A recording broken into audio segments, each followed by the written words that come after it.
Bien, bonjour à toutes et à tous. On va commencer cette rencontre consacrée au travail de Laurent Houssin, ici présent en présence de deux de ses éditeurs, Benoît Broyard et Alain David. Cette rencontre qui donc se déroule ici à la librairie de l'Établi des mots. Je vais peut-être dire un petit mot sur le contexte de cette rencontre. Laurent Houssin est donc en résidence dans le quartier ici du Blône à Rennes, dans le collège ici du quartier, depuis maintenant le mois de novembre. Et c'était l'occasion de faire un certain nombre d'actions autour de son travail, et notamment de proposer 3 expositions qui sont actuellement visibles ici à la librairie de l'Établi des mots, à la bibliothèque du Triangle juste à côté, et puis à la ferme urbaine du Triangle qui se trouve juste derrière le Triangle. Et donc ça nous a donné l'envie et le plaisir, je dirais, d'inviter ces 2 éditeurs pour pouvoir parler un petit peu plus de son travail et autour de la sortie de 2 livres chiffonnés aux éditions Cavale, donc publiés par Benoît Broyard, et puis un 2e livre, Le potager rocambole, qui a été réalisé avec Luc Bienvenu, publié donc aux éditions Futuropolis. Voilà, c'est un peu le contexte de départ de cette rencontre et cette envie de pouvoir avoir cet échange aujourd'hui. Je crois que Laurent, tout à l'heure, peut-être après la rencontre, s'il y a des gens qui souhaitent, pourront avoir peut-être quelques signatures. Je le signale tout de suite. Donc rencontre qui va durer une bonne heure, on va voir, selon nos discussions. On essaie de pas trop déborder. Peut-être je vais essayer d'abord de vous présenter rapidement les uns les autres, puisque vous avez des parcours singuliers les uns les autres. Je vais commencer par les éditeurs, puisque vous nous faites le plaisir de vous déplacer pour cette rencontre. Benoît Broyard, toi tu es auteur, chronologiquement parlant, avant d'être éditeur. Tu nous parleras peut-être, je sais qu'actuellement tu es en résidence à Ancenis, résidence d'écriture. Et donc tu as créé des éditions Cavale il y a déjà 2 ans. Oui, c'est ça. Donc il y a une maison d'édition. Là c'est le deuxième livre si je ne me trompe pas. Oui, on a une production assez pléthorique.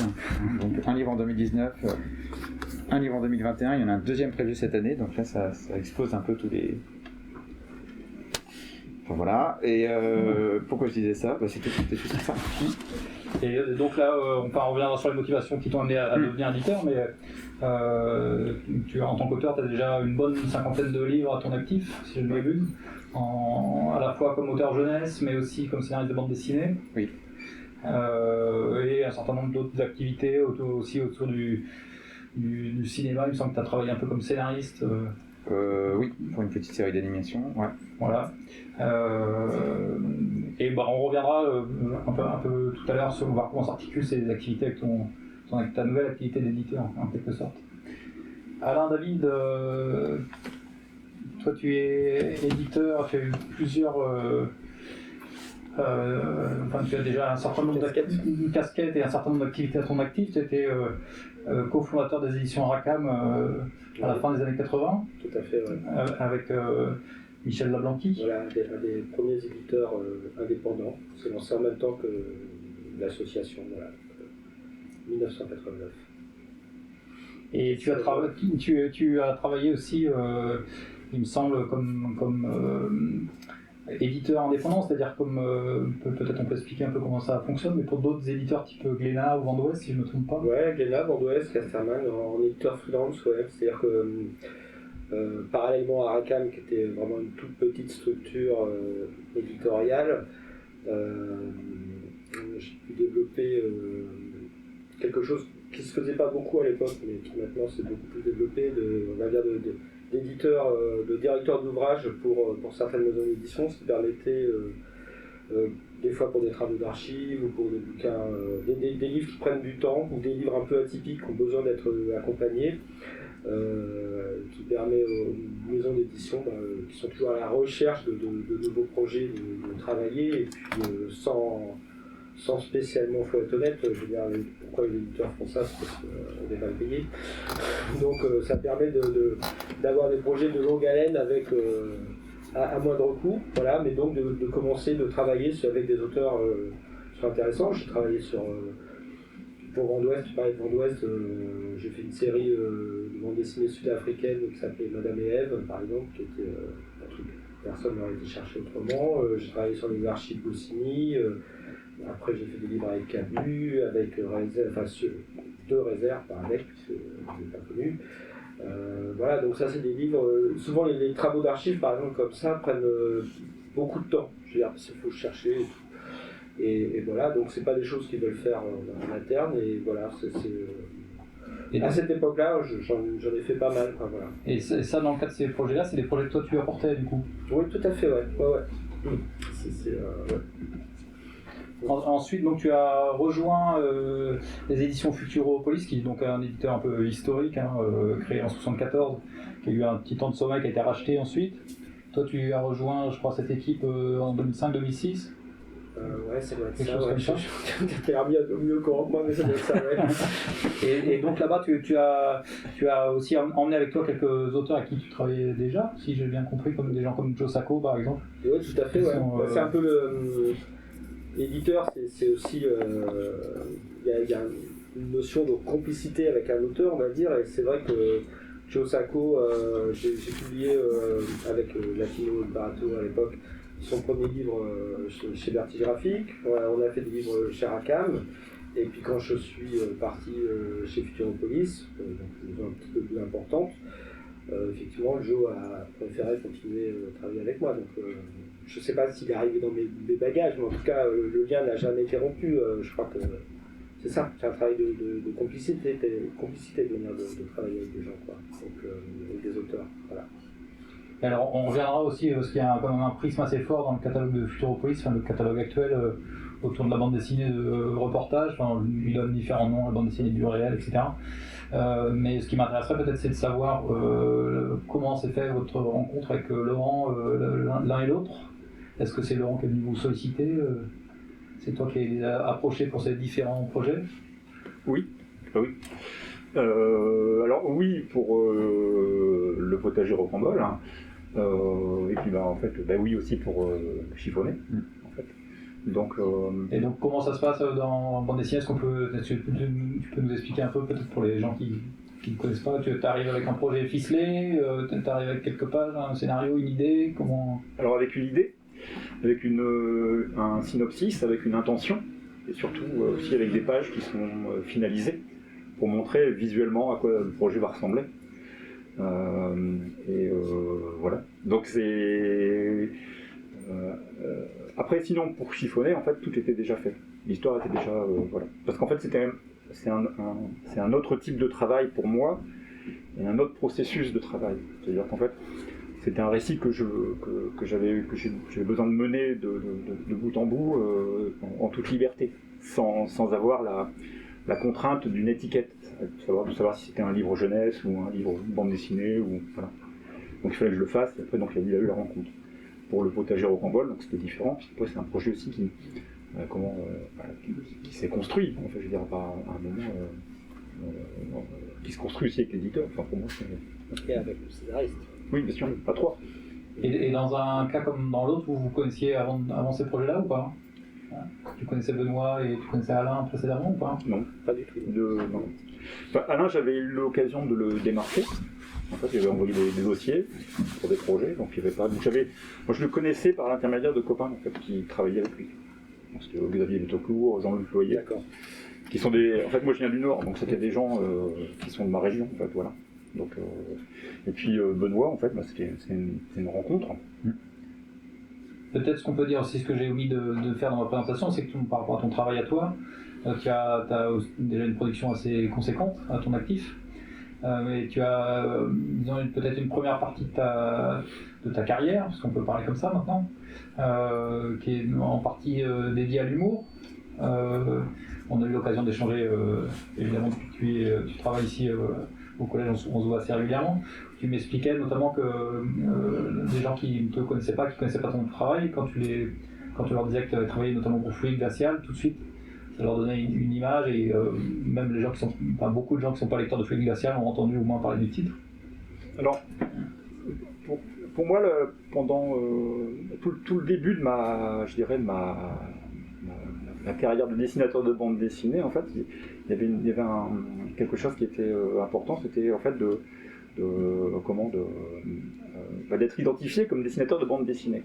Et quand on n'est pas souvent, quand j'expliquais ce que j'avais fait, les gens ne connaissent pas en fait, je veux dire, parce que la production est tellement immense, et puis en fait, en gros, si on n'a pas fait un succès, j'ai même des gens qui me demandaient, si c'est pas moi qui avais fait des grosses séries, genre Astérix ou je sais pas, enfin voilà, c'est ça m'est arrivé.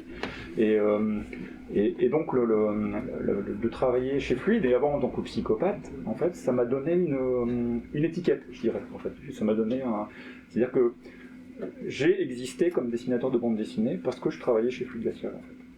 Et les gens, la plupart des gens savaient ce que c'était. Ils connaissaient pas mon travail, mais ils connaissaient Fluide. Donc par association, en fait, voilà. Donc j'étais un dessinateur de bande dessinée. Et donc là, tu arrives avec deux projets qui sont assez foncièrement différents de peut-être cette production précédente. Alors oui, parce que déjà parce que je travaille plus chez Fluide Glacial, et puis parce que ce sont deux projets qui sont beaucoup plus personnels. Alors le potager, parce que c'est une coécriture, et c'est la première fois en fait que je coécris un projet, donc j'ai d'ailleurs travaillé avec Luc. Et puis Chiffonnet parce que c'est un projet qui est écrit et dessiné entièrement par moi. Donc c'est deux projets charnières, qui sont importants pour moi, parce que puis je dirais que c'est deux projets prises de parole aussi, en fait, voilà. Alors que autant dans l'humour, le message n'est pas toujours évident, en fait, je veux dire, c'était voilà, on est là pour parfois pour faire le clown, quoi, je dirais. Et alors que pour moi, sur ces projets-là, en fait, le sens est important. Voilà. Ce que je n'ai pas précisé en plus, c'est que tu as eu le prix Charlie Schlingo en 2019, puisqu'on parle d'humour, avec un livre que tu as fait avec Jorge Bernstein, que peut-être les Rennais et les Rennaises connaissent, puisqu'il c'est quelqu'un qui est cru également. Mais tu as aussi travaillé avec Yann Dindrin quand il était rédacteur en chef de Fluide Glacial, par exemple. Oui, avec Fred Touron aussi, un petit peu. Et comment on en vient justement à changer de tonalité? C'est donc une question de rencontre pour ce qui concerne le projet du potager. Comment, à partir de tu as expliqué tout à l'heure que tu étais originaire du Nord, je crois que tu habites depuis quelques années maintenant en Bretagne, pas loin de Rennes. Alors, pour moi, les choses se sont faites très naturellement, parce que d'abord parce que je pense que dans le potager, il y a aussi de l'humour, il y a un traitement humoristique. Voilà. Donc ça, c'est quelque chose qui ne me lâche pas. Je veux dire, pour moi, c'est important de pouvoir de communiquer par la dérision, ou par l'humour, ou par le rire, en fait. Quand moi je dessine, je suis assez pluriel, je dirais. Je suis mes envies et mon instinct, et je me pose pas la question d'une constance graphique, je dirais, mais je suis plutôt en recherche. En fait, mais est-ce que c'est naturel? C'est comme ça. Enfin, c'est comme ça que je conçois mon travail, et c'est comme ça que j'ai le plaisir à le faire, en fait. Donc c'est de pas répéter toujours la même chose. Je pense que j'aurais pas pu faire une série au long cours qui reprendrait toujours le même personnage, en fait. Ça aurait été compliqué pour moi. Et alors comment ça se passe précisément par rapport à ce projet du potager rocambole, tu penses immédiatement à Futuropolis pour le proposer en disant j'ai déjà proposé des choses, mais là peut-être... Alors oui, parce que autant Luc que moi, on avait en tête les ignorants. Donc qui est la rencontre d'un dessinateur de bande dessinée et puis d'un spécialiste. L'île d'Étienne Davodo. Voilà. Et donc pour nous, alors nous on n'est pas, je suis pas en train d'apprendre la bande dessinée à Luc Bienvenu. Et on est un binôme simplement d'un apprenti et d'un jardinier confirmé, et en fait avec un passage, avec une transmission. Mais en tout cas, quand j'évoquais le pitch de l'histoire, les gens, ça leur faisait penser tout de suite aux ignorants. Donc à un moment, du coup, on s'est dit, on va aller voir Futuropolis, puisque ça ressemble. Alors avec le risque qu'ils nous disent, non, ça ressemble trop aux ignorants, et puis c'est bon, on va pas faire des histoires comme ça ad aeternam, quoi. Donc, mais Manifestement, c'est pas ça qui s'est passé. voilà. Pour te rassurer, effectivement, après Les Ignorants, on a eu beaucoup de projets de bande dessinée pour faire son alcool de prune, tout son tel vin, donc voilà. Et en plus, je tiens à rappeler, pour ceux qui ne l'auraient pas vu, que Les Ignorants, c'est quand même un livre qui parle de deux métiers, dessinateur de bande dessinée et vigneron, mais les gens n'ont retenu que la partie vigneron. Personne ne dit j'ai eu envie de devenir dessinateur de bande dessinée en lisant ce livre. Quand même, je tiens à le dire parce que. On le saura peut-être dans une génération. Voilà, ouais, c'est ça. Ouais. Mais pour répondre, pour compléter ce que dit Laurent, non, je pense que effectivement, le côté les ignorants, ce côté passation, vouloir raconter de façon, on va dire, bande dessinée, avec de l'humour, quelque chose de ludique et pratique, mais sans être didactique, ça comptait. Mais pour moi, le vrai point commun qu'il y avait et qui a fait tilt aussi par rapport aux ignorants, c'est que dans les ignorants, le vigneron est quelqu'un d'atypique, et là, tout de suite, on comprend que Luc Bienvenu, le jardinier, et c'est pas quelqu'un qui est dans le dôme, c'est quelqu'un qui a une personnalité et qui va pas raconter comment on fait un jardin, mais comment on fait le jardin tel que lui il l'envisage. Voilà. Et ça, c'est vachement important. C'est-à-dire qu'on était face à deux auteurs qui avaient une personnalité, et pour compléter même ce que tu dis, je pense que le fait que tu sois, alors là je parle vraiment à titre personnel, mais le fait que tu sois dessinateur de flux glacial et que tu viennes avec quelque chose qui n'a absolument aucun rapport avec ça, pour moi c'est un vrai plus, parce que moi j'adore les auteurs qui se remettent en question et qui viennent en proposant quelque chose là où on les attend pas. Donc en fait, oui, il y avait beaucoup d'atouts pour que ça nous attire. Enfin, voilà. Et alors après, comment ça se passe toi, tu es maître d'une décision comme ça, par exemple, au sein de Futuropolis, et toi il faut que tu défendes les projets, comment ça se... Non, en fait, Futuropolis, on est 3 éditeurs, plus un directeur, et on se fait des réunions éditoriales régulières. Hein, on essaye une fois par semaine, mais des fois c'est un peu moins. Et chacun présente les projets auxquels il croit, et puis on débat, on s'engueule, comme dans toute réunion éditoriale.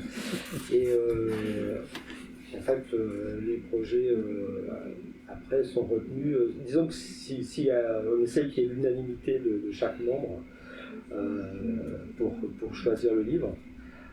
Voilà, après c'est très particulier parce qu'on peut très bien se refuser des bons livres parce qu'on sait que ça ne sera pas pour notre catalogue et du coup on le défendrait mal. Et puis aussi, Futuropolis, même si ça paraît une grosse boîte, c'est pas vraiment le cas. On fait 40 bouquins par an et il y a dans le catalogue, dans le fond, une priorité très importante aux auteurs maison. C'est-à-dire qu'on ne fait pas des livres, on fait un parcours avec un auteur, on a envie de continuer avec lui, donc ça veut dire qu'on garde une place, il y aura toujours une place pour Damodo, il y aura toujours une place pour Lepage, il y aura toujours une place pour les auteurs avec qui on a commencé quelque chose, on les regarde en priorité. Donc c'est vrai que accueillir un nouvel auteur, c'est pas gagné quoi en fait. C'est pas gagné. Il faut effectivement, il faut qu'on y croie à fond quoi. Voilà. Et alors du côté des éditions Cavale et de ce projet, donc tu as expliqué que tu l'avais complètement réalisé avant de le présenter à Benoît. Comment tu as eu l'idée de le proposer à Benoît en particulier? Alors, au départ, c'est une histoire que j'ai écrit et conçue et dessinée pour en faire un dessin animé. Mais l'étape papier était nécessaire et je me suis, quand je l'ai fait, j'avais en tête l'animation. Donc c'est un peu ça le côté bande dessinée du récit d'ailleurs, c'est qu'il est animé. Et puis bon il a existé sous forme d'un cahier en fait, avec Donc c'est pas, les originaux ne sont pas des pages séparées, c'est un cahier entier. Et 2 cahiers. Ouais. Et voilà. Et puis donc à un moment, je l'ai montré. Et voilà. Et puis donc, Benoît, je pense que je l'ai d'abord montré Benoît l'auteur, et puis en fait voilà. Et après la casquette d'éditeur. Tu peux nous dire, Benoît, nous raconter toi comment t'as... En fait, ça s'est passé dans la cuisine de Laurent. Et effectivement, je crois que j'ai changé de casquette en cours de... moi, la structure éditoriale, elle est naissante. L'idée, c'est d'avoir une politique éditoriale très très réduite. Enfin, je veux dire, c'est très étroit. Moi, ce que j'ai envie de faire, c'est des livres... Enfin, à la fois, c'est très étroit, très large. J'ai envie de faire des livres sur l'enfance qui ne sont pas pour les enfants. Enfin, ils ne sont pas interdits aux enfants. Mais... Qui traitent de l'enfance, mais qui ne s'adressent pas forcément à eux. Voilà. Voilà. Et là, en fait, je me suis retrouvé devant un récit qui m'a profondément ému. Et j'ai dit, pour me souvenir, hein, après, j'ai dit à Laurent, mais en fait, c'est tout à fait ce que je veux éditer, en fait. C'est ça, en fait, que je veux éditer là, maintenant. Et du coup, après, il y avait un objet qui était déjà effectivement réalisé. Après, donc il n'y a pas eu de travail de réécriture, tout ça allait de A à Z, c'était parfait, en fait, comme ça. Après, il a fallu juste... il y a eu un travail important d'un graphiste, par contre, qui a réalisé la maquette, etc., et qui a passé pas mal de temps, en fait, pour réussir à ce qu'on puisse avoir un livre qui est à la fois, comment je veux dire, beau et généreux, avec un joli papier, mais qui conserve, en fait, le côté brut qu'on a dans le dessin de Laurent et dans ses cahiers, quoi. Et ça, c'était tout... Je sais qu'il a sans doute pas été assez payé, Alexandre Robert. Ça, faudrait qu'on en reparle. Mais, non, mais voilà, il y a eu un gros travail. Le travail, c'était vraiment ce travail-là. Et pour aller et pour que ça corresponde aussi à ce que Laurent avait envie de montrer, quoi. Donc, il y a eu pas mal de réflexions sur la couverture, etc. Et on a la chance aussi d'avoir pu... on me fait imprimer dans le Morbihan, donc voilà, j'ai essayé de trouver un imprimeur pour être sûr de pouvoir aller au calage, et voilà, comme c'est pas mon unique activité aussi, voilà, c'était important, et Laurent était là aussi, et c'était chouette de pouvoir vraiment régler la machine pour avoir des noirs très... Voilà, c'était pas quelque chose de simple, mais on est assez... il me semble qu'on est arrivé à un résultat qui nous ravit, quoi, et enfin voilà. Et alors, comment est-ce qu'on se projette à ce moment-là? Je sais pas, le premier livre que tu as édité, oui. Donc c'est en collaboration avec Thomas Scotto, c'est un échange sur vos livres respectifs? Ouais, c'est ça. En fait, l'idée, en fait, c'était un peu un galop d'essai où, en fait, ça faisait très longtemps que j'avais envie de faire de l'édition. J'en ai fait il y a longtemps, en fait, quand j'étais étudiant. J'ai fait une revue de création littérature avec ma compagne. Et on allait la mettre en dépôt chez des libraires parce que nos parents travaillaient à la SNCF, donc on payait pas le train, c'était un truc, mais ça nous a beaucoup plu. Et on a réussi à avoir des textes inédits d'auteurs qu'on admirait, quoi. On a eu un poème de Lucas Laferte, on a eu beaucoup de choses comme ça. Et j'ai fait une formation, moi, pour travailler, j'ai fait un DUT édition librairie à Bordeaux. Et ma première profession au départ, j'ai été employé de librairie quelques années. Je connais pas trop mal la chaîne du livre, j'ai eu envie de refaire de l'édition, ça me travaillait depuis longtemps. Et en fait, j'ai fait une résidence d'écriture avec Thomas Scotto en Mayenne. Et on s'est retrouvé avec un matériau donc composite, mais complètement prêt, où on évoquait chacun en fait pourquoi on écrivait et ce qui nous titillait dans l'enfance. Enfin, ça correspondait à ce que j'avais envie de faire. Donc je me suis dit, voilà, il y avait François Soutif qui avait fait une affiche.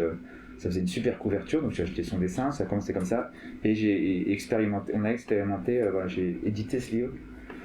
Et après, mon idée, c'était vraiment pas d'être dans l'auto-édition, c'était pas du tout le projet, donc là, c'était la moitié de l'auto-édition, du coup. On peut dire que ça s'appelle Entre les lignes. Ouais, c'est ça. C'est par en 2019. Oui. Et du coup, tu disais un peu en boutade tout à l'heure que le graphiste n'avait pas été assez payé pour le travail. Non, il a été payé quand même. Hein. Et comment économiquement on se projette quand d'un seul coup on décide d'éditer des livres comme ça, qu'on n'a pas une structure comme Futuropolis En fait, l'idée c'est qu'on se rend compte en creusant un peu que, alors, si on veut développer un projet éditorial, que faire un livre et essayer de le diffuser, on n'est pas sur des budgets c'est quelques milliers d'euros. Je veux dire, on n'est pas en train de lancer une machine énorme où il faut trouver 30 000 euros ou, je sais pas, pour investir dans je sais pas quoi. En fait, c'est toujours, voilà, faire imprimer. Enfin, et du coup, moi, j'ai essayé de me dire, ben voilà, j'essaye de réfléchir par. C'est pas du tout. J'essaye de réfléchir par projet, en fait. C'est-à-dire que chiffonner m'a beaucoup touché. Comment on fait chiffonner, comment on essaye de diffuser, et j'essaye de réfléchir. Enfin, chaque projet a un peu son économie propre. C'est complètement. Voilà, ça va que je suis tout seul dans la structure. Parce que c'est pas tellement, je veux dire pas catholique, c'est pas le bon mot, mais c'est pas tellement pas conventionnel, ouais, c'est ça quoi. Et en plus, je pense que j'essaie de m'interroger beaucoup. Je me suis beaucoup interrogé sur la chaîne du livre parce que je la connais un peu. Il y a des aspects de la chaîne du livre qui me désespèrent vraiment quoi. Elle est très très long, les bandes en parlaient tout à l'heure. Enfin voilà, il y a des choses, je pense, à réformer un peu. Donc très très modestement, j'essaie de réfléchir à ça aussi. Enfin voilà. Et puis après, je me dis, voilà, j'ai un autre projet pour 2021. Et puis après, voilà, on verra quoi. Et donc là, du coup, concrètement, les solutions que tu as trouvées pour financer ce projet-là Alors concrètement, on a fait une levée de fonds, mais c'était vraiment pour faire de la prévente. Qui a très bien marché en fait. Je pense que, enfin voilà, 145 préventes, enfin c'était un peu inespéré quoi. Et derrière ça, un réseau de librairies qui est très. En fait, au départ, je pensais que ce serait un handicap en fait. Mais c'est plutôt un atout, c'est-à-dire que j'appelle des libraires, j'en connais des libraires comme je suis auteur en fait. Il y en a qui sont des amis. Qui font plutôt confiance, et il y a des gens qui sont engagés, je vois, je sais pas, sur Laval, la librairie Amir, où j'ai appelé Simon, il m'a dit bah ouais, tu m'en mets 10 quoi. C'est de la vente ferme, il n'y a pas de retour possible. Enfin voilà, comment un libraire s'engage ou peut s'engager, enfin, donc c'est un tout petit réseau. Hein. Moi, il y en a une centaine qui sont en librairie là. Hein. Et puis voilà, on avance comme ça, je pense que. Et puis bon, il y a comme Laurent sur le potager en même temps, je pense que forcément chiffonner va aider potager rocambole à se lancer quoi. Non, il y a aussi ça, il y a une dynamique. Voilà. Donc là, toi, tu es en autodiffusion complète. Oui. Pour le moment, on peut aussi expliquer parce que c'est pas forcément quelque chose qu'on connaît. Oui. Comment un livre arrive dans une librairie. Alors généralement, les éditeurs ils sont reliés à une structure, donc il y a la diffusion et la distribution qui sont souvent des fois c'est une seule structure, hein. Ouais. Des fois c'est des structures qui sont liées aussi à des grands groupes éditoriaux, donc il y a des intérêts en fait qui sont quand même voilà. Et donc les libraires achètent, enfin les libraires ont des, on va simplifier quoi, ils sont pas tous des offices en fait. Bon, les libraires reçoivent des nouveautés. Donc ils reçoivent un certain nombre de nouveautés, ils ont reçu les représentants avant et ils ont en fait ils peuvent garder ces nouveautés et puis ils ont un temps où ils peuvent les retourner et leur compte est crédité, ils peuvent racheter des choses. Le problème qui se passe, c'est que avant il y avait vraiment moi j'ai travaillé en librairie il y a 20 ans en fait, il y avait encore vraiment un principe de pour retourner le livre, vous avez 1 an pour retourner la nouveauté, par contre vous êtes obligé de la garder 3 mois. Aujourd'hui c'est plus comme ça en fait. Il y a un livre qui arrive, on peut le remettre dans un carton et boum quoi. Le libraire paye le transport à l'aller, il paye le transport au retour. Et en fait, les grands groupes de diffusion se font quand même énormément d'argent, enfin énormément, oui certains. Eux en fait, ils se payent sur les flux. Donc, sur que ce soit vendu en librairie ou pas, ils gagnent de l'argent dessus. En fait, quelque part, ça n'a rien à voir avec le livre. Et moi je trouve ça intéressant d'essayer de voir comment on peut débarrasser, enfin c'est très compliqué parce que c'est vraiment ancré comme ça, qu'il y a beaucoup de libraires aussi qui ont ce type de fonctionnement et voilà, et donc ça privilégie donc toujours en fait l'arrivée de nouveautés. Pour des auteurs en fait ça pousse les auteurs à surproduire. Moi je vois, j'ai beaucoup travaillé en jeunesse, c'est parfaitement évident quoi. On pilote des livres, voilà quoi. Donc voilà. Et après c'est un système, je sais pas comment il pourrait être. Voilà, l'avantage c'est qu'on a une offre de livres pléthorique et c'est super parce qu'on en a de tout style et qu'on peut, c'est très très riche. Peut-être que effectivement ce qu'on peut rappeler c'est que par rapport à ton expérience il y a 20 ans en librairie, il y a 20 ans il y avait, enfin en ce qui concerne la bande dessinée, il y avait 500 nouveautés par an et aujourd'hui il y en a 5 ou 6 000. C'est ça. Donc, ce qui explique aussi cette rotation très rapide. Et ce qui explique aussi les baisses de vente. Enfin, je veux dire, Oui. je veux dire, une vente moyenne. Moi, quand j'ai commencé, une vente moyenne, c'était 12 000 exemplaires. Pardon, c'est bon. Après, c'était 6 000, et maintenant, la vente moyenne d'une bande dessinée, c'est 3 000 exemplaires, quoi. Donc, je veux dire, donc effectivement, ça pousse aussi certains auteurs à avoir envie de faire plus et plus de livres pour gagner leur vie. Et puis parce pour que- plein de raisons. Je veux dire, le métier a beaucoup changé aussi. Il n'y a plus de magazines, il y a plein des livres sont passés de 48 pages à 200 et ainsi de suite. Donc, malheureusement, effectivement, tout ça, ça se fait plutôt au détriment de l'auteur. Mais en même temps, comme malgré tout, pour rebondir sur ce que tu dis, oui, ce système de retour du livre peut être, c'est une forme de perversion, mais malgré tout, on voit bien, ne serait-ce que dans cette librairie-là, les livres sont choisis. Donc, je veux dire, on est quand même là dans un lieu où on voit qu'il n'y a pas tout. Donc, tous les livres ont été choisis. Certains doivent être là depuis un moment parce que, je veux dire, c'est des livres que les libraires ont aimés et ont envie de défendre tout au long de la librairie, l'existence de la librairie. D'autres vont peut-être rester que 3 mois parce qu'ils n'auront pas trouvé leur public et puis que le libraire aura été déçu par la lecture. Mais heureusement, on a cette chance-là, quoi. Je veux dire, il n'y a pas que des FNAC, quoi. Non, bien sûr. Et, mais c'est comme tout à l'heure, on parlait, pour un éditeur, c'est la même chose. Un éditeur, il va produire, je ne sais pas, sur 10 livres, par exemple, qui sortent chez Futuropolis, il y en a 10 qui sortent, il y en a un qui va très bien marcher. Et ce un qui va très bien marcher va permettre de publier les autres, en fait. Et c'est tout le catalogue qui est important. Dans une librairie où il y a du fond, c'est la même chose, en fait. Il y a, je sais pas, si ici on achète... enfin, je sais pas, j'imagine qu'il y a quand même... si j'imagine qu'il y a le prix Goncourt, le prix Goncourt, il va se vendre tout seul. Alors, est-ce que ça va permettre à Gallimard de publier des livres intéressants dans la collection blanche ? Je ne sais pas. Mais bon, c'est peut-être pas un bon exemple, pardon. Non, mais ce que je veux dire, c'est ça, c'est normalement, c'est... Moi, je sais que j'avais discuté avec Sylvie Gracia, qui était l'éditrice de La Brune au Rouergue. Ils ont lancé leur collection de littérature en 98. En fait, il a fallu qu'ils attendent près de 10 ans pour avoir un titre qui se vendent à plus de 1000 exemplaires. C'était les Déferlantes de Claude Gallet, parce qu'en fait, elle avait eu le prix des lectrices de Elle. Et ils ont commencé à rentabiliser, entre guillemets, l'investissement qu'ils avaient fait 10 ans avant. C'est ça aussi, des fois, qu'oublie, je pense aussi, sans doute certaines maisons d'édition, ce qui n'est pas le cas de Futuropolis, c'est que voilà, on doit construire un fond et que le temps du livre, le temps pour imposer un livre, il peut être très très très long. Et il faut se donner le temps, je pense. Je te rejoins tout à fait. Quand on a lancé Rackham, justement il y a 30 ans, c'est quelque chose dont on ne se rendait pas compte, mais en fait il ne faut pas de l'argent pour un livre ou quelques livres. Quand on monte une maison d'édition, il faut de l'argent pour monter une politique d'édition. C'est-à-dire vraiment se projeter dans quelques années, parce que effectivement un livre il peut se rentabiliser tout seul et puis on en fait un autre, mais normalement on n'est pas censé attendre que ce livre-là soit rentabilisé pour pouvoir lancer un autre titre, parce que il y a des auteurs qui travaillent derrière et ainsi de suite. Voilà.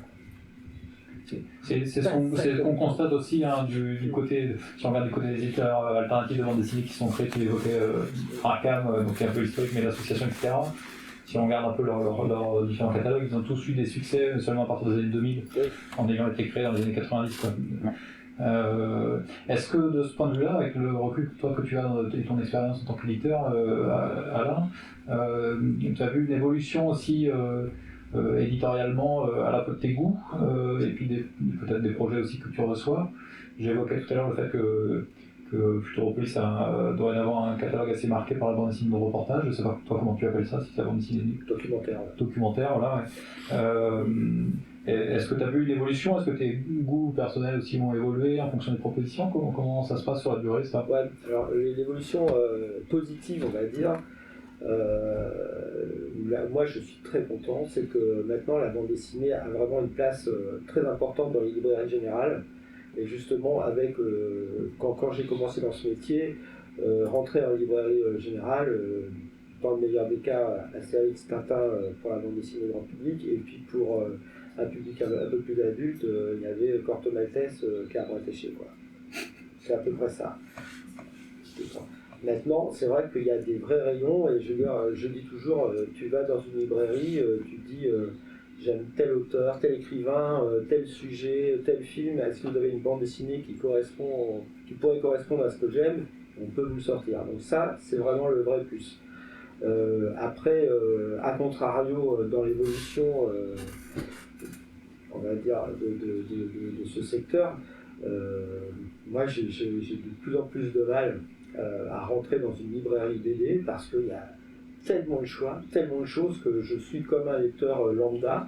Je suis affolé de voir tout ce qu'il y a, de ne pas m'y retrouver spécialement parce que pour un truc qui m'a l'air bien, il y a 10 clones. Les couvertures se ressemblent, l'intérieur se ressemble, les journaux BD, quand ils s'en parlent, ça me saoule parce que je trouve que c'est pas. Je ne m'y retrouve pas, mais je veux dire, j'ai plus non plus 20 ans, hein, un petit peu plus, donc c'est normal, je pense qu'avec l'âge, on n'a plus les mêmes goûts, spécialement. On peut rester sur les choses qu'on a aimées enfant, mais jeunes, mais voilà. Après, oui, il y a une vraie évolution, et je trouve ça super parce que tous les sujets sont abordés, donc ça, c'est super bien. Alors, au détriment peut-être du dessin des fois. C'est-à-dire c'est qu'on arrive sur des livres qui sont faits beaucoup plus rapidement, avec des gens qui ont une moins grande maîtrise du dessin. Donc des fois, on est content d'avoir lu ça, mais on en garde le sentiment, je veux dire, on est moins bluffé que par un super dessinateur. Je vais dire ça, hein, mais c'est mon ressenti quand je vois certains bouquins. Mais il y a tellement de choses satisfaisantes, quoi. Enfin, je veux dire, voilà, mais c'est vrai que il y a eu plein de petites pierres qui sont venues bout à bout, qui ont amené des choses nouvelles, qui sont formidables. C'est-à-dire, quand Marjane Satrapi a fait Persepolis, moi je la bénis tous les jours parce que elle a amené un public féminin, je veux dire, et donc des œuvres féminines aussi. Et voilà, qui n'existait pas auparavant, et ça c'est génial. Je veux dire, avec le manga quand c'est arrivé en France, c'est vrai que c'était des mangas principalement liés à ce qu'on pouvait voir à la télévision, et donc des trucs qui s'adressaient à un public de Nino et plutôt de baston, on va dire. Je caricature, toujours pareil, mais pour être simple. Quand un auteur comme Taniguchi arrive avec L'homme qui marche, je veux dire, on est sur la délicatesse, sur l'observation de choses toutes simples, toutes fines, des dialogues qui sont ressentis, super. Après, tu parles de bande dessinée reportage, de bande dessinée documentaire. Quand j'ai publié Palestine de Joe Sacco, personne n'en voulait spécialement. Je veux dire, vraiment, je veux dire, or, au fur et à mesure, je veux dire, on a commencé à parler un peu de ça. Après, c'est devenu le chef de file de la bande dessinée reportage, voilà, donc ok, très bien. Donc on parlait de la bande dessinée reportage en règle générale, et puis maintenant, il n'y a pas un livre, je veux dire, de bande dessinée documentaire, de bande dessinée reportage, où on dit pas, il n'y a pas marqué comme Joe Sacco ou Étienne de Boudot, machin fait ceci, machin fait cela. Voilà, donc ça, je veux dire, c'est une très grande ouverture. Après, ce que je trouve un peu dommage, dans le fond, c'est que ça ouvre des portes, mais les portes, des fois, elles sont pas bien ouvertes. C'est-à-dire que je trouve que l'idée de la revue dessinée, par exemple, c'est vachement bien. Je veux dire, c'est vraiment la suite directe du travail qu'a pu faire Joe Sacco, sauf qu'on n'est pas du tout sur la même logique. Puisque Joe Sacco, s'il lui faut 3 ans pour faire, ou 4 ans pour faire un documentaire sur un sujet, et ben, il les aura. La revue dessinée, ça reste une revue, donc il faut faire un reportage tous les 2 mois, et souvent donc au détriment d'une narration, d'un dessin. C'est-à-dire que très souvent, et ça devient des livres après, très souvent on a juste un dessin qui illustre le texte. On n'a pas quelque chose d'aussi vivant, d'aussi personnel que ce qu'a pu faire Sacco. Voilà. Donc oui, honnêtement, c'est formidable tout ce qu'on peut voir là, mais tout n'est pas génial. Voilà. Tu parlais de compagnonnage tout à l'heure, tu as évoqué le fait d'avoir était l'éditeur notamment de Cabu, qui était en termes de reportage, qui était quand même un des pionniers. Ah, c'est ouais, pour moi, c'est un des pionniers, effectivement, ouais, puisque pour les plus jeunes d'entre vous, Cabu, en fait, dans Charlie Hebdo, dans les années 70, faisait un reportage par semaine à peu près, donc sur une double page du journal, et donc il allait chez les lecteurs une fois par semaine, très souvent, pour voir un lieu de manif ou de contestation, de ce qu'on veut, quoi, voilà. Et il revenait avec son reportage qui dessinait dans le train. Voilà. Donc c'est vraiment, c'était sur un format plus court effectivement, que ce que peut faire un SACO, mais effectivement c'était du reportage. Ouais. Et donc il y a aussi une filiation, j'ai sur les genoux un des livres de Luz qui montait également l'éditeur. Ouais. Là en termes de support, Cabu et Luz partagent le fait d'avoir travaillé à Charlie Hebdo notamment et d'avoir fait du reportage. Et là il y a aussi une vraie filiation, je veux dire, d'auteur à auteur, de continuité. Ah bah... Luz raconte ça aussi dans les années 2000. Tout à fait. C'est-à-dire que, d'abord, enfin concrètement, Luz et moi, on s'est connus parce que, à un moment, en travaillant sur les archives de Cabu à Charlie Hebdo, j'ai eu l'occasion de rencontrer Luz. Voilà, et puis effectivement, de toute manière, moi je peux dire que Cabu est quelqu'un qui m'a apporté beaucoup de choses humainement. J'ai découvert des choses, enfin, et en tant que créateur, avant que je le connaisse, et humainement pendant toute la période où j'ai bossé, quelques années où j'ai pu travailler, j'ai eu la chance de travailler avec lui sur son œuvre. Et ce sens de l'observation, cette empathie et ce sens de l'humour, c'est-à-dire de toujours trouver le petit truc qui fait rire dans une situation qui ne l'est pas spécialement, c'est vraiment quelque chose qu'il a transmis à Luz, ouais. Voilà. Mais dans les deux cas de figure, et Luz et Cabu, je pense que la qualité de leur travail vient en grande partie du fait que sous leur petit air narquois, en fait, ils sont très... ils aiment les gens. Voilà. Et je pense que ça se ressent. Voilà. Avec une équité très forte. Toi, Laurent, avant de faire ce projet autour du potager, tu étais lecteur toi-même de bande dessinée de reportage ou pas, ou comment... En fait, non, pas spécialement facile. Est-ce que Les Ignorants, c'est une BD de reportage? Documentaire, peut-être c'est plus précis. En fait, moi je suis. J'ai besoin d'être transporté par ce que je vais lire, en fait. J'ai besoin d'être inspiré, en fait. Donc, autant par le récit que par le dessin. En fait c'est un pas. Je suis besoin d'être emmené par les histoires. Et. Donc voilà, En fait, l'enjeu pour moi du potager rocambole, c'était aussi de développer une écriture dite de roman graphique, en fait. Voilà, parce que c'est quelque chose que j'avais jamais fait, parce que je faisais des histoires courtes, et donc je voulais justement écrire, en fait. Mais on écrit, un dessinateur de BD, quand il fait ses BD, il dessine, il écrit. Et donc je voulais développer cette fibre-là chez moi, en fait. Je voulais aller plus loin voilà. Et alors j'aurais pu m'entraîner chez moi en me disant ouais, je vais m'entraîner. Mais en fait non. Moi ma façon c'est de développer un projet, de trouver quelqu'un qui va l'éditer. Et puis à un moment, je pense qu'au début, quand on a signer le projet, et moi j'étais en doute.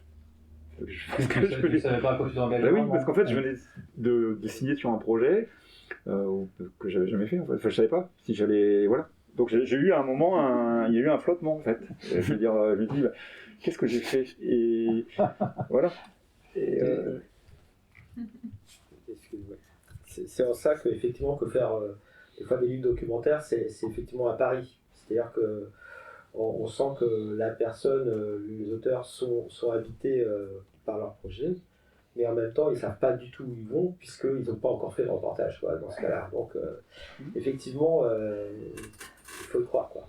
Non, mais en tant qu'éditeur et en tant qu'auteur quoi. Ça a son importance. Ouais. Du coup là, après, donc c'est un livre qui est le potager rocambole, qui est très dense en termes d'informations, il y a beaucoup de choses, et en termes d'envie de transmettre cette curiosité du potager. Comment ça s'est passé dans son écriture concrètement? Tu as travaillé donc avec Luc Bienvenu, qui est donc le potager du potager Rocambole. Enfin, le jardinier, pas le potager. Potagiste. Le potagiste.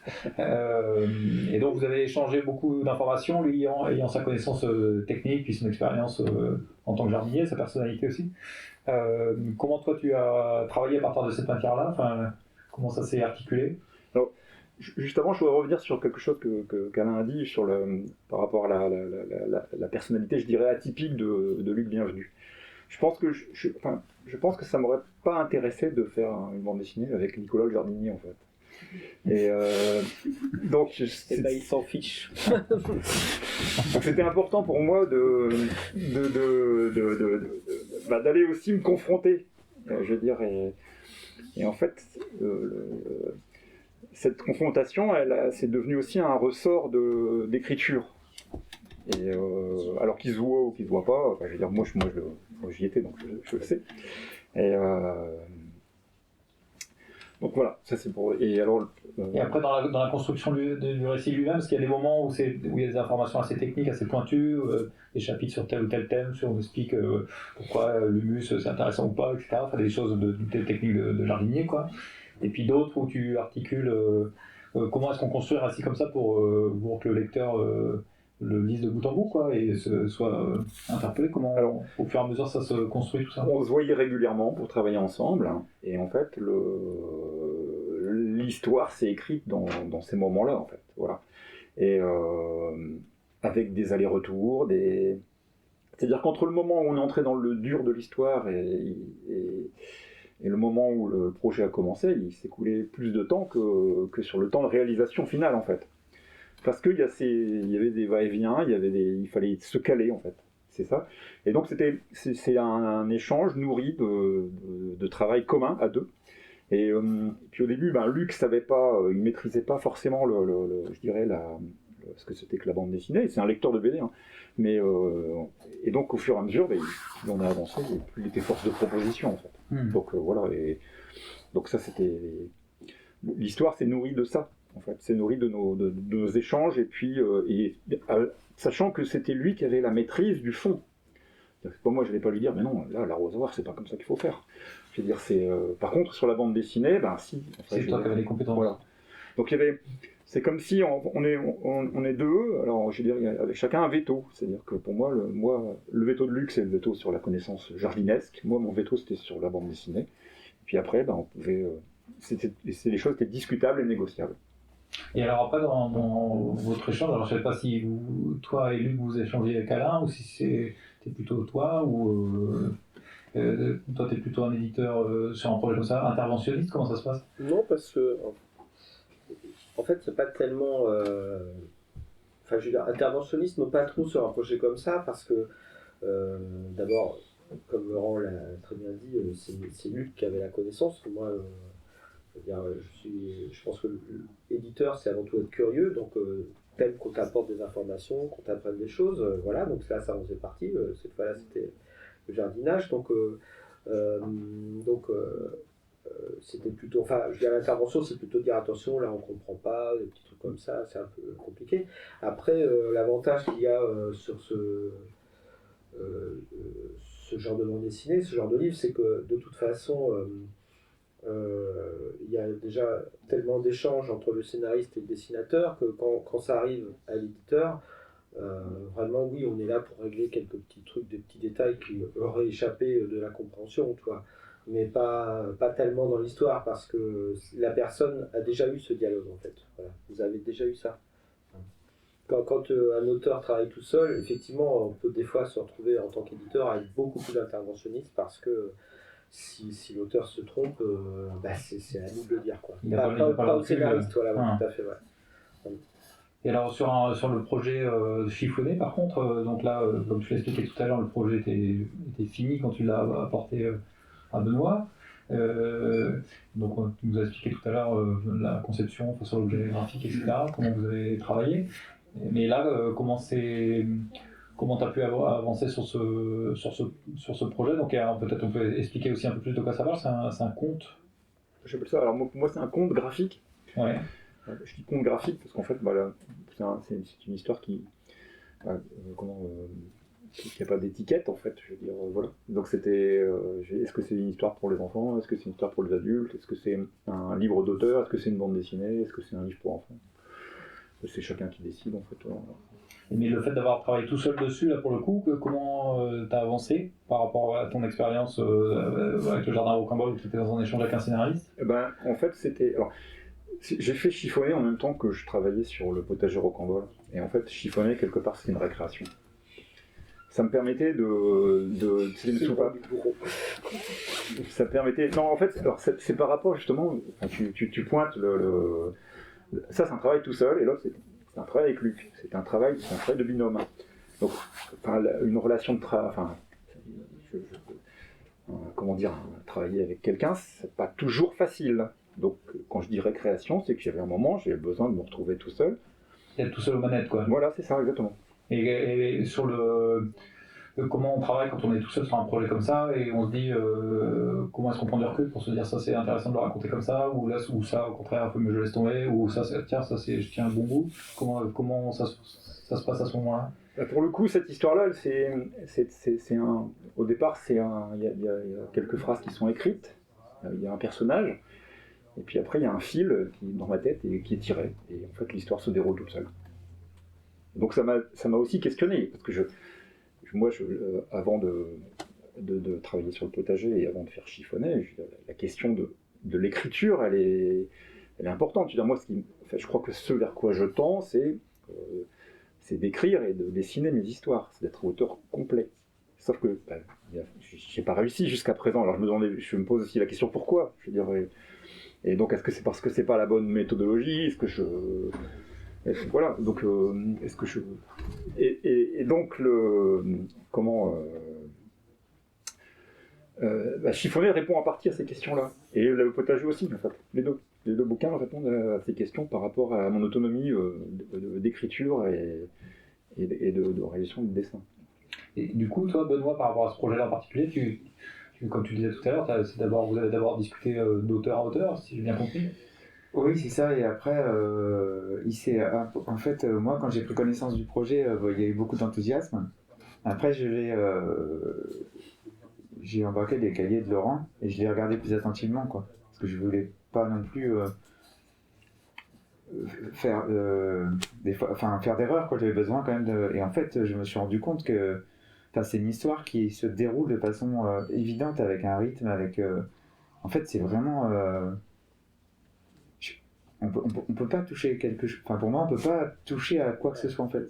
Il y a un côté, oui, comme ça évident que je trouve très touchant et moi en tant qu'auteur, je le trouve un peu. Comment je veux dire? Ouais, c'est ça qui m'a plu aussi. Il n'y a pas de place. C'est pas qu'il n'y a pas de place pour un travail d'édition, mais voilà, ce dont on a discuté après avec Laurent, c'est de la couverture par exemple. On a essayé plusieurs choses pour avoir parce que ces cahiers n'avaient pas de enfin c'était une couverture de cahier et on n'avait pas trop envie non plus de faire un cahier enfin voilà mais ouais il y a quelque chose vraiment qui tient de l'évidence et qui est après j'ai eu là des premiers retours de lecture de gens qui avaient été très un peu scotchés, enfin qui avaient été très très émus quoi parce que bon on est sur la thématique c'est un livre sur la maltraitance et c'est quand même à hauteur d'enfant. Voilà, je sais pas, c'est pas très clair ce que je dis. Je sais pas. C'est une phrase quand même assez pertinente. Non, mais parce que c'est du ressenti, je crois. Ouais, c'est du ressenti. Ouais, puis je pense que il y a une certaine forme de poésie. Je veux dire, la poésie n'étant pas spécialement quelque chose de fleur bleue. Je veux dire dans chiffonner, je veux dire, c'est vrai que effectivement quand tu parles de fil, c'est tout à fait ça. Et quand tu parles de récréation, je comprends aussi tout à fait, parce que la bande dessinée, il y a quand même quelque chose qui est ingrat dans la bande dessinée, c'est que pour quelques dessins plaisir, il y a plein de dessins qui doivent être pratiques, et encore plus pour un livre comme ça, comme le potager Rocambole, où effectivement il y a des messages à faire passer, et pour ça il faut faire des dessins on se retrouve à dessiner toujours la même personne et faire des dessins où on doit être explicite. Là, on est avant tout, effectivement, dans une forme de plaisir du dessin. Voilà. Et sans intervenant extérieur, scénariste ou éditeur. Et il y a effectivement il y a une dimension poétique qui est importante en fait, et du coup ça va directement, ça touche directement, ça touche les gens directement. Il n'y a pas vraiment c'est pas qu'il n'y a pas de passage par le cerveau, mais c'est assez court en fait, je trouve. Et c'est voilà. Après c'est le plaisir en tant qu'éditeur de se dire, est-ce que moi ce que j'ai ressenti, si on met tous ces dessins de Laurent, si on fait un livre et qu'on met en livret, est-ce qu'il y a des gens qui vont ressentir pas la même chose, mais est-ce qu'ils vont être touchés comme ça? Et je pense que oui, quoi, c'est un livre que je trouve puissant en fait. Moi j'aime bien en tant que lecteur aussi être. En fait, en tant qu'éditeur, si j'ai envie de publier des choses, c'est des choses qui me bousculent, mais moi en tant que lecteur, j'aime bien être bousculé en fait. Et j'aime pas être spécialement. J'aime bien être bousculé. J'aime bien être bousculé ou bouleversé ou. Alors, justement, continuons. Est-ce qu'on peut parler de... Moi, j'ai découvert lors d'une interview, en préparant cette rencontre, une interview que vous avez donnée tous les deux sur les ondes de Canal G, le prochain livre que tu préparais, en tant qu'éditeur, autour d'une personne qui s'appelle Marianne Oswald, que je ne connaissais pas du tout personnellement, qui est une chanteuse. Tu veux nous en dire en fait, Marianne Oswald, c'est une chanteuse qui a été très connue en France dans les années 30, au début des années 30, qui était une amie de Prévert, entre autres, de Robert Desnos, d'un certain nombre de poètes, en fait. Prévert lui a écrit des textes. Et c'est Marianne Oswald qui a créé une chanson qui s'appelle La chasse à l'enfant, qui est sur un texte de Prévert qui est dans Parole. C'est un texte qui est très fort, moi qui me suis depuis super longtemps, parce qu'il raconte... Prévert raconte, en fait, il y a eu un fait divers, dans un bagne pour enfants à Belle-Île-en-Mer, en fait, en 1934, il y a eu une mutinerie, et en fait, le préfet de l'époque a donné des récompenses aux gens qui ramenaient des enfants, en fait. C'est assez infâme, et donc ça a vraiment, ça a révolté Prévert, qui a écrit ce texte qui est extrêmement violent. Et moi, la première fois que j'avais pas lu le texte de Prévert, mais j'ai entendu la voix de Marianne Oswald, parce que je m'intéressais aux chanteuses de ces années-là, qui a un accent alsacien terrible, une voix complètement éraillée, c'est bouleversant, et je me suis beaucoup intéressé donc à Marianne Oswald, et elle a écrit donc son autobiographie qui s'appelle Je n'ai pas appris à vivre, qu'elle a écrit en fait sur les conseils d'Albert Camus, qui était un de ses amis, et Prévert a fait une préface, et sur le bouquin original il y a un frontispice de Cocteau, ça va quoi. Et le livre il sort en 1948. Et en fait, c'est un peu un flop parce que quand elle revient, en fait, elle s'est exilée aux États-Unis parce qu'elle était juive, en fait. Quand elle est revenue, tout le monde l'avait oubliée, en fait. Et d'ailleurs, ça continue. Tout le monde l'a oubliée, Marianne Oswald. Elle a été actrice, elle est devenue aussi productrice de radio, elle a travaillé pour France Culture. Voilà. Et donc, ce qui m'intéresse, c'est que c'est son autobiographie, elle ne raconte que son enfance. Et c'est vraiment. Je trouve ça. C'est extrêmement touchant, et c'est une femme très très très très forte en fait. Adolescente, elle voulait être chanteuse, elle a eu un goitre, et en fait, comme elle dit, elle s'est fait trancher la gorge, elle a une cicatrice comme ça, et le chirurgien lui a expliqué, mais vous serez jamais chanteuse quoi, estimez-vous déjà heureuse de pouvoir parler. Et enfin voilà, et donc je suis très heureux de pouvoir publier ce livre qui a été republié chez un tout petit éditeur à Sarreguemines à moins de 100 exemplaires, je sais pas, en 1990, et j'avais discuté avec l'éditrice qui était à la retraite, qui m'a dit que ça n'avait même pas réussi à vendre les 100 exemplaires. Donc voilà, c'est le prochain projet pour novembre, quoi. Et ça, concrètement, comment ça se passe? C'est-à-dire que tu travailles avec cette éditrice ou les ayants droit Non, alors c'est ce qu'on appelle un livre... j'ai fait beaucoup de recherches pour trouver les ayants droit, parce qu'en fait, je suis en contact avec... En fait, Marianne Oswald, qui est morte dans l'oubli total, elle était amie avec une productrice de radio de France Culture, qui est toujours vivante, à qui elle a légué toutes ses archives, en fait. Elle n'avait pas d'enfants. Et du coup, j'ai pas mal parlé avec cette dame-là, et j'ai commencé à chercher les ayants droit. Et en fait, elle avait un neveu, le neveu est mort, elle a peut-être eu des enfants, mais on n'est pas trop sûr. Et j'ai demandé à des juristes, etc. Et en fait, c'est un livre qui est référencé comme orphelin, en fait. C'est des livres orphelins, c'est-à-dire que il y a peut-être des ayants droit, mais on les connaît pas, donc... C'est le droit réservé, quoi. Ouais, c'est ça, il faut mettre une mention dans le livre, ce qui est complètement normal, parce que moi, je les ai chargés les ayants droit, donc j'ai plein de preuves, mais je les trouve pas, donc pour faire un contrat même a posteriori, puis j'ai demandé à Gallimard de pouvoir reproduire le texte de Prévert en préface. Et donc ça c'est bon, donc voilà, voilà, donc je suis très heureux de pouvoir faire ça, parce qu'en fait ce texte et cette dame-là me suivent depuis... voilà. Mais c'est un plaisir que j'espère partager avec d'autres gens, quoi. Voilà. Tu en parles bien en tout cas. Oui, je suis Ça donne plus pour lui.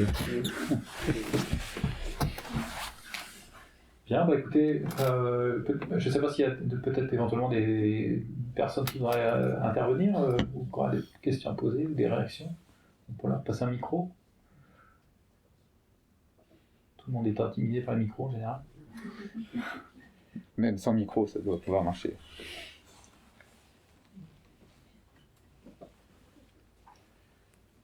Alors, bah, peut-être une dernière question. On a eu l'occasion d'en parler, Laurent, dans un échange précédent, mais dans ton parcours, toi, à un moment, j'ai repensé en t'écoutant parler de ton projet sur Marianne Oswald, mais tu as eu un certain nombre d'activités dans ton parcours, et avec des choix aussi, des parcours de vie. Et je sais qu'à un moment, et je ne sais pas si peut-être tu as des projets autour de ça, je n'en sais rien du tout, tu as pratiqué la boxe pendant longtemps. Oui. Et je sais, c'est la manière dont je l'avais compris en tout cas, à un moment tu as fait le choix de faire de la bande dessinée plutôt que de la boxe, c'est ça? Ou je caricature un peu? Oui, alors à un moment j'avais fait le choix de faire de la boxe plutôt que de la bande dessinée, puis après j'ai fait d'autres choix. Ça m'a toujours poursuivi. Enfin, le sport pour moi, en tout cas la boxe, c'est une étape importante dans ma vie en fait, parce que c'est pareil, c'est une transition aussi. Donc je veux dire, on avance sur et c'est un marqueur important dans la découverte de moi en fait. Voilà. Et en fait, aujourd'hui, chaque livre c'est ça aussi. C'est produire, dessiner, avancer dans un travail. Alors que ce soit un travail intense comme chiffonner ou un travail plus de longue haleine, mais qui est pas moins intéressant. Je veux dire, c'est comme une course en fait. Je veux dire, est-ce qu'on courir 100 mètres et puis après faire un 20 km ou faire un marathon? Mais pour moi, j'apprends à chaque fois sur moi. Et tu penses que c'est quelque chose qui pourrait ressurgir dans tes projets, pas en tant que tel, en tant que à un moment ou pas spécialement? C'est peut-être une question quand même à côté de la plaque. Oui, sans doute un jour, mais après il faut que ce soit opportun. Je veux dire, et puis il faut aussi que, pour moi, après avoir fait,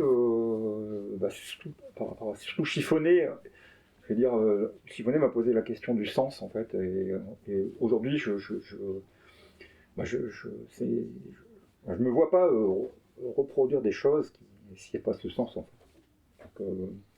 Donc pourquoi pas, je veux dire, si j'y trouve le sens en fait, voilà, c'est tout. Et puis si après, mais d'abord moi, hein, c'est pas une question de si je trouve un éditeur ou pas, c'est pas ça c'est d'abord un questionnement avec moi. Si la question revient sur le tapis, les circonstances se présentent quoi. Ouais, tout à fait. Ouais. Puis, je sais pas si sur le tapis est le bon terme.